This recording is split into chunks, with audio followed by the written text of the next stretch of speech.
बिस्मिल्लाहिर्रहमानिर्रहीम। अस्सलाम वालेकुम। कोलाइड्स का हमारा एक लेक्चर कंप्लीट हो गया जिसमें हमने कोलाइड्स की क्लासिफिकेशन और इसका इंट्रोडक्शन, जिसमें आपने समझा था कि कोलाइड्स क्या होते हैं, क्लासिफिकेशन देखी और इनकी कुछ एग्जांपल्स की थी और बस यहाँ तक हमने कंप्लीट कर लिया था। आज हम इसका लेक्चर नंबर 2 पढ़ेंगे जिसमें हम प्रिपरेशन ऑफ कोलाइड्स पढ़ेंगे कि कोलाइड्स को किस तरह से प्रिपेयर किया जाता है। 3 बड़े मेथड्स हैं कोलाइड्स को प्रिपेयर करने के, जिसको हम ऐसे कैटेगराइज करते हैं। डिस्पर्शन मेथड है, कंडेंसेशन मेथड है एंड केमिकल मेथड है। डिस्पर्शन मेथड के अंडर हमारे पास 3 बड़ी तरीके हैं, 3 टाइप्स हैं जिसके थ्रू हम इनको प्रिपेयर करते हैं। एक है mechanical dispersion, electro dispersion and peptization. जो मैकेनिकल डिस्पर्शन है कोलाइड्स को प्रिपेयर करने, किसी भी टाइप का कोलाइड प्रिपेयर, लेकिन ये जो कोलाइड्स आप प्रिपेयर करेंगे वो specifically for different type of the colloidal solutions के लिए डिफरेंट टाइप का जो है मेथड इस्तेमाल किया जाएगा। इसके अंदर क्या होता है कि ये हमारे पास एक मशीन है और इस मशीन के अंदर 2 डिस्क्स लगी होती हैं जिसको हम डिस्चार्ज सोल यहाँ से होता है, लेकिन हम इनको, ये स्टील की डिस्क्स लगी होती हैं।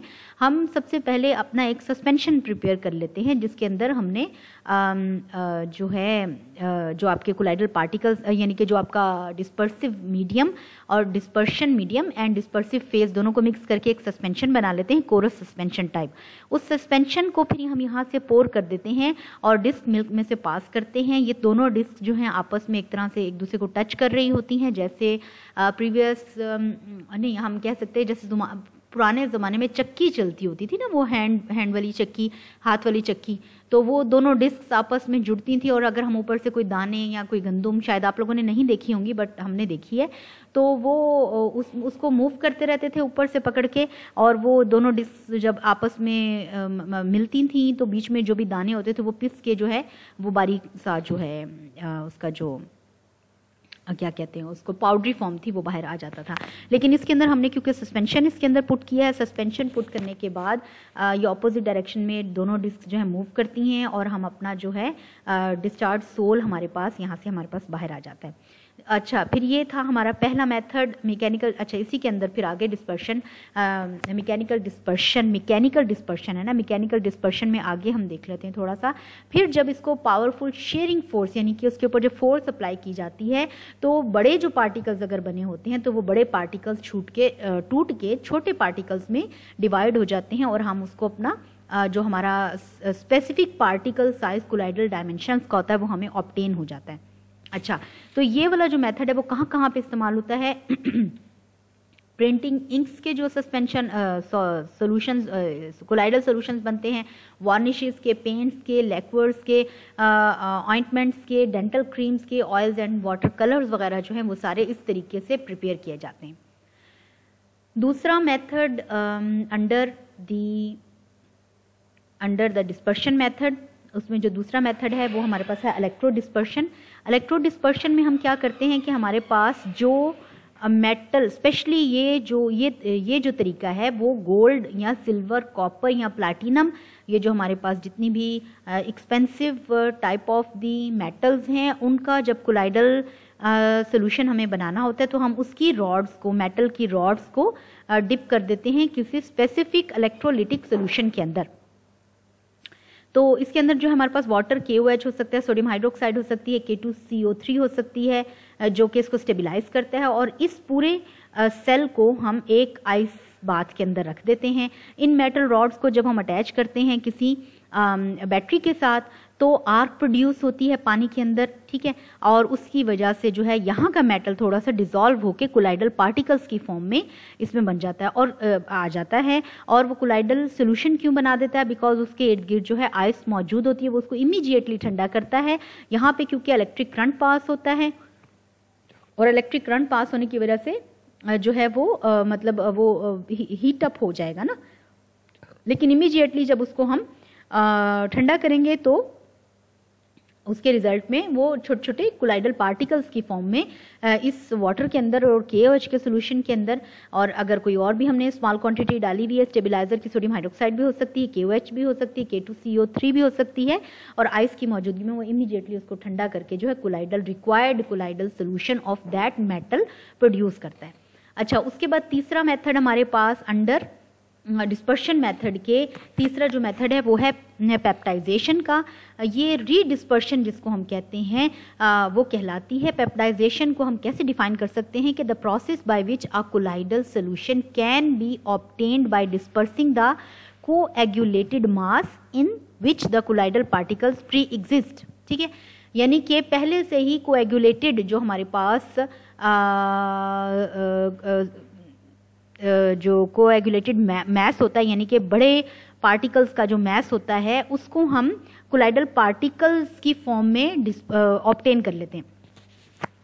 अच्छा, और इसमें क्या है कि प्रेसिपिटेशन, इसकी एक और एग्जांपल देखें, precipitation of the silver iodide can be peptised by shaking with a dilute solution of either KI और AgNO3 when very dilute HCl acid is added to the freshly precipitated aluminum hydroxide AlOH3, a colloidal solution of aluminum hydroxide is obtained. The acid should be in very small quantity. अच्छा, ये क्या इसका तरीकाकार क्या है कि पहले से ही जो प्रेसिपिटेटेड सिल्वर आयोडाइड जो हमारे पास AgNO3 फॉर एग्जांपल जो है वो मौजूद होता है, वो पेप्टाइड PPT की फॉर्म में मौजूद होता है, लेकिन यानी कि वो पेप्टाइज्ड होता है, यानी कि PPT की फॉर्म में प्रेसिपिटेट्स की फॉर्म में होता है, लेकिन हम जब उसके अंदर HCl ऐड करते हैं तो वो अपना पूरा जो मटेरियल यानी कि जो प्रेसिपिटेट आउट हुआ होता है वो उस सोल्यूशन के अंदर मिक्सअप होके specific type of the colloidal particle का साइज ऑब्टेन करके वो कोलाइडल सोल्यूशन बना देता है। ठीक है, ये हमारे पास 3 मेथड थे डिस्पर्शन के अंदर, mechanical dispersion, electro dispersion, peptization. अब हम अगला देखेंगे कंडेंसेशन, जिसमें 2 तरह के मेथड इस्तेमाल होते हैं, एक्सेसिव कूलिंग या फिर exchange of the solvent. Excessive cooling क्या है कि this method is employed to get colloidal solution of ice in organic solvents like ether and chloroform. This is done by freezing a solution of water in the given solvent.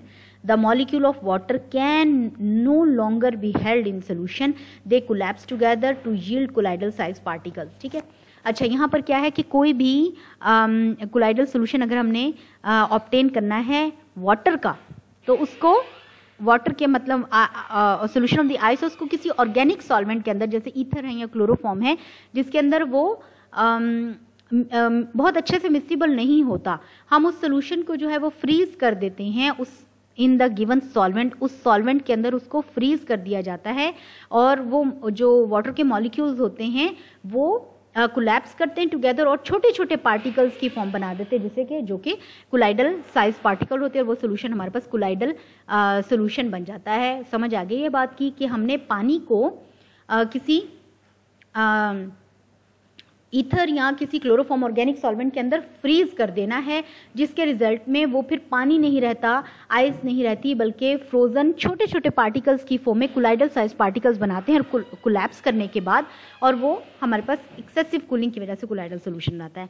Exchange of the solvent है, ये बड़ा ही common वे है exchange of the solvent. बहुत सारे ऐसे materials होते हैं, बहुत सारे ऐसे सब्सटेंसेस होते हैं जो कि किसी एक सॉल्वेंट में ज़्यादा मिक्सिबल होते हैं और किसी दूसरे सब्सटेंस के अंदर इतने ज़्यादा डिसॉल्व नहीं हो सकते। अच्छा, तो यानी कि कोई मोर सॉल्युबल होता है किसी के अंदर, कोई और किसी और सॉल्वेंट के अंदर वो कम सॉल्युबल होता है। फॉर एग्जांपल अगर हम सल्फर या फास्फोरस की बात करते हैं तो ये सल्फर और फास्फोरस जो है अल्कोहल में ज़्यादा सॉल्युबल होता है एज़ कम्पेयर टू वाटर के। और अगर हम if there alcoholic solution is added, alcohol में सॉल्युबल करने के बाद उसकी कुछ क्वांटिटी वाटर में ऐड कर दी जाए तो वो हाइड्रोसोल बना देगा, कोलाइडल बना देगा, तो वो कोलाइडल सोल्यूशन बन जाएगा किसका, सल्फर का या फास्फोरस का। अब दोबारा मैं इसकी बात करती हूँ कि सल्फर या फास्फोरस को अल्कोहल में मिक्स कर लिया और वो अल्कोहल के अंदर सॉल्युबल होता है अच्छे से, जबकि सल्फर और फास्फोरस जो है वो वाटर के अंदर सॉल्युबल नहीं होता। तो हम डायरेक्टली वाटर के अंदर नहीं डाल रहे, बल्कि हमने उसका सोल्यूशन जो है वो अल्कोहल में बना लिया और उसके बाद कुछ क्वांटिटी जो है वो वाटर के अंदर ऐड की, तो वो एक मिल्की सा सोल्यूशन फॉर एग्जांपल देगा। तो वो जो है फास्फोरस का या सल्फर का, तो वो जो सोल्यूशन हाइड्रोसोल बनेगा वो हमारे पास कोलाइडल सोल्यूशन होगा। और हाइड्रोसोल इसलिए कह रहे हैं बिकॉज हमने पहले भी पढ़ा है इसको कि वो वाटर में होता है, इस वजह से उसको हाइड्रोसोल कहते हैं। फिनोफ्थलीन का सोल्यूशन कैसे बनाया जाता है कि फिनोफ्थलीन जो होती है वो अल्कोहल में सॉल्युबल होती है लेकिन वाटर के अंदर नहीं होती। अगर उसका अल्कोहलिक सोल्यूशन बनाने के बाद उसको वाटर में ऐड कर दिया जाए तो एक मिल्की सोल्यूशन ऑब्टेन होता है जो कि फिनोफ्थलीन का सोल यानी कि कोलाइडल सोल्यूशन ऑब्टेन होता है इस वे से। सो ये हमारे पास दो वेज थे जिसमें जो कि हमारे पास कंडेंसेशन या एग्रीगेशन मेथड था। कंडेंसेशन या एग्रीगेशन ना एग्रीगेट हो गए ना, दोनों में एक्सेस कूलिंग के अंदर भी एग्रीगेट कर दिए थे हमने आइस के मॉलिक्यूल्स को। और जो एक्सचेंज ऑफ द सॉल्वेंट है, एक्सचेंज ऑफ द सॉल्वेंट है कि कम ज़्यादा सॉल्युबल से कम सॉल्युबल वाले के अंदर डालने की वजह से एग्रीगेशन ऑफ द पार्टिकल्स हो गया। और ये हमारे पास दो मेथड हो गए कंडेंसेशन के। अब जो हमारे पास लास्ट मेथड है वो कहलाता है chemical method for the preparation of the colloidal solution, जिसके अंदर आगे हमारे पास 4 टाइप्स हैं: double decomposition, hydrolysis, oxidation and the reduction. Double decomposition, ये वाले जो आप तरीके हैं, मेथड्स हैं, ये आप पहले से भी पढ़ चुके हैं। Double decomposition, the soles of inorganic insoluble salts such as arsenic sulfide, silver halide, etc. may be prepared by using double decomposition reaction. For example, arsenic sulphate का जो सोल है उसको हम आर्सेनिक सल्फेट का जो सोल है उसको हम प्रिपेयर कर सकते हैं अगर हम H2S गैस को diluted aqueous solution of arsenic oxide के साथ जो है पे से पास करें। ठीक है, डबल डिकम्पोजिशन हो गई। यहाँ से हमारे पास जो सल्फर है वो यहाँ और यहाँ से जो हाइड्रोजन है वो यहाँ पर, दोनों की डिकम्पोजिशन हो गई। So that this is called the double decomposition. Next हमारे पास आ जाता है हाइड्रोलिसिस, रिडक्शन और फिर एंड में हमारे पास ऑक्सीडेशन। तो हाइड्रोलिसिस है कि break down of the water होता है इसमें। और फॉर एग्जांपल हमारे पास आयरन क्लोराइड है, आयरन फेरिक हाइड्रोक्साइड बनाने के लिए हम हाइड्रोलिसिस का प्रोसेस करते हैं, जिसमें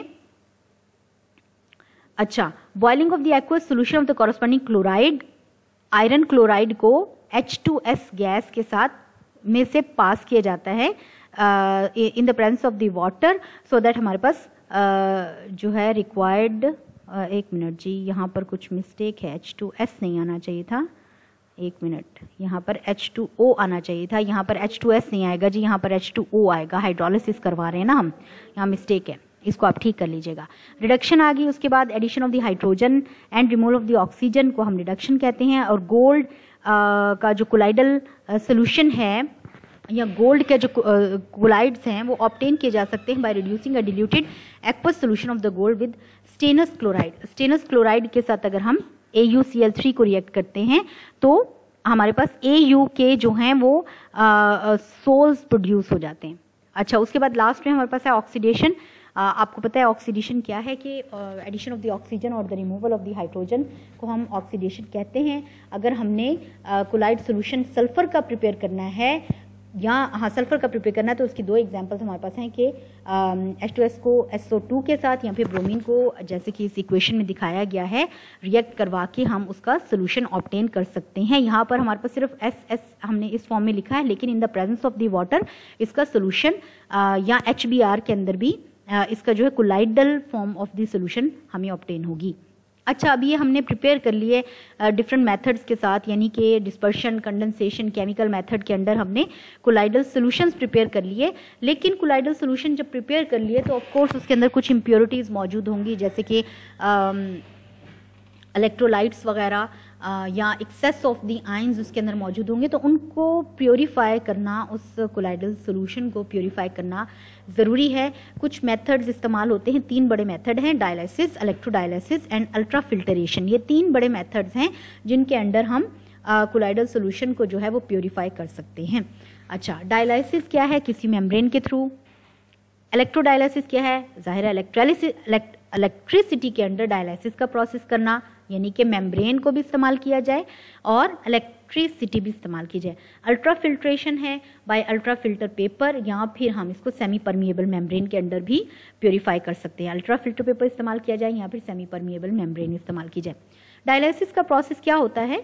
असल में डायलिसिस एक्चुअली क्या है, इसमें हम जो अनरिक्वायर्ड पार्टिकल्स होते हैं किसी भी कोलाइडल सोल्यूशन के अंदर, उसको हम किसी मेम्ब्रेन से पास करके, क्योंकि ये तो आपको पता है कि इलेक्ट्रोलाइट्स का size of the particles and colloids, यानी कि जो कोलाइड्स पार्टिकल्स हैं जिसको हम डिस्पर्सिव फेज कहते हैं, उसके पार्टिकल्स उसके अंदर जो मौजूद होते हैं उनके साइज में बहुत फ़र्क होता है। सो दैट हमारा एक्चुअल पर्पस क्या होता है कि हम कोलाइड के जो पार्टिकल्स हैं उसको रहने दें और जो अनवांटेड इलेक्ट्रोलाइट्स हैं उसको हम रिमूव कर दें। तो ये एक मेम्ब्रेन के अंदर इसको फिल कर लिया जाता है और उस मेम्ब्रेन को पानी के अंदर रखा जाता है। ये इन्होंने स्टीरर दिखाया यहाँ पर, और ये जो जब इसके ऊपर स्टीरिंग की जाती है तो जो ये पार्टिकल्स जो हैं ये इसके अंदर मेम्ब्रेन के अंदर मूव करते हैं, जो कि मिक्सचर ऑफ द इलेक्ट्रोलाइट्स है, इम्प्योरिटीज़ हैं एंड द कोलाइड्स हैं। और जब ये मूव करती हैं इसके अंदर तो कुछ जो स्मॉल साइज इलेक्ट्रोलाइट्स होंगे, इम्प्योरिटीज़ होंगी, वो इस मेम्ब्रेन से पास करके पानी में आ जाएंगी और हमारा जो actual purified colloidal solution होगा वो इसके अंदर आ जाएगा। इस पानी को from time to time change किया जाता है ताकि जो है यहाँ पर एक्सेस ऑफ दी इलेक्ट्रोलाइट्स और इम्प्योरिटीज़ ना जमा हो जाए और हमारा जो ये प्रोसेस है ये कंटिन्यू रहे। ये जो प्रोसेस है ये बड़ा स्लो प्रोसेस होता है और इस प्रोसेस को फास्ट करने के लिए या जल्दी परफॉर्मेंस लेने के लिए फिर हम इससे अगले स्टेप पे जाते हैं जिसको हम कहते हैं इलेक्ट्रोडायलाइसिस।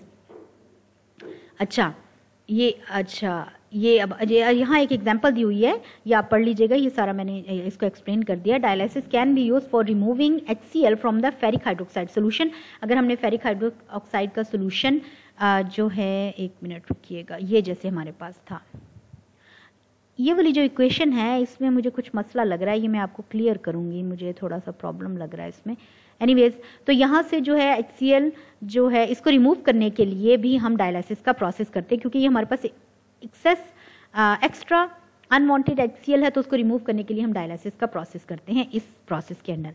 अच्छा जी, मैं अभी बता रही थी कि ये जो प्रोसेस है ये बड़ा स्लो होता है, इस वजह से डायलिसिस को फास्ट करने के लिए और दूसरी एक ये बात है कि इसको हमने फास्ट करने के लिए, और दूसरा ये है कि अगर हमें ये पता है कि हमारे जो इलेक्ट्रोलाइट्स उस कोलाइडल सोल्यूशन के अंदर या इम्प्योरिटीज़ जो है उस कोलाइडल सोल्यूशन के अंदर मौजूद हैं और वो चार्ज्ड हैं, यानी दे कंटेन सम चार्ज, तो अगर वो चार्ज पार्टिकल्स हैं तो हम क्या करते हैं कि हम उनके उस सेटअप के इर्द गिर्द जो है क्या लगा देते हैं, इलेक्ट्रोड्स लगा देते हैं। जैसे ये नेगेटिव इलेक्ट्रोड, ये पॉजिटिव इलेक्ट्रोड, ये नेगेटिव इलेक्ट्रोड, ये पॉजिटिव इलेक्ट्रोड। तो जो भी इम्प्योरिटीज़ पॉजिटिव और नेगेटिव होंगी वो अपने रिस्पेक्टिव, यानी कि नेगेटिव जो है पॉजिटिव की तरफ और पॉजिटिव जो है वो नेगेटिव की तरफ मूव कर जाएगा। सो इस तरह से डायलिसिस के प्रोसेस को तेज़ किया जा सकता है इलेक्ट्रोडायलिसिस के अंडर। अच्छा, फिर उसके बाद है कि एप्लीकेशन ऑफ इलेक्ट्रोडायलिसिस को हम आम जिंदगी में कहाँ पर इस्तेमाल करें इलेक्ट्रोडायलिसिस की, तो इसकी जो सबसे बड़ी हमारे पास यूज़ है वो आर्टिफिशियल किडनी मशीन है, जो कि इलेक्ट्रोडायलिसिस के थ्रू एक किडनी पेशेंट के लिए इस्तेमाल की जाती है उसके ब्लड को साफ़ करने के लिए। ठीक है, ये इसका एक हमने अपनी लाइफ के अंदर इसका जो है एप्लीकेशन देखी। फिर आ जाता है अल्ट्रा फिल्टरेशन।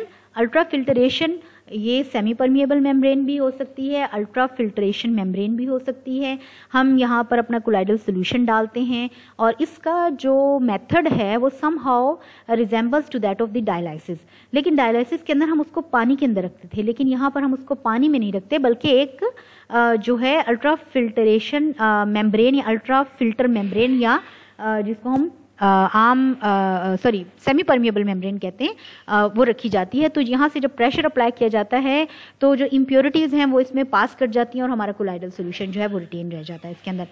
अल्ट्रा फिल्टरेशन करने के लिए जो हमें अल्ट्रा फिल्टर पेपर रिक्वायर्ड होता है उसको हम आम फिल्टर पेपर से भी प्रिपेयर कर सकते हैं। मतलब कैसे प्रिपेयर कर सकते हैं? आम जो फिल्टर पेपर होता है उसका जो पार्टिकल साइज होता है, पोर साइज होता है, उसका जो पोर साइज होता है वो as compare to ultra filter paper या सेमी परमिएबल मेम्ब्रेन तो नहीं इसको कहना चाहिए। अल्ट्रा फिल्टर पेपर और सेमी परमिएबल मेम्ब्रेन दोनों मुख्तलिफ चीज़ें हैं।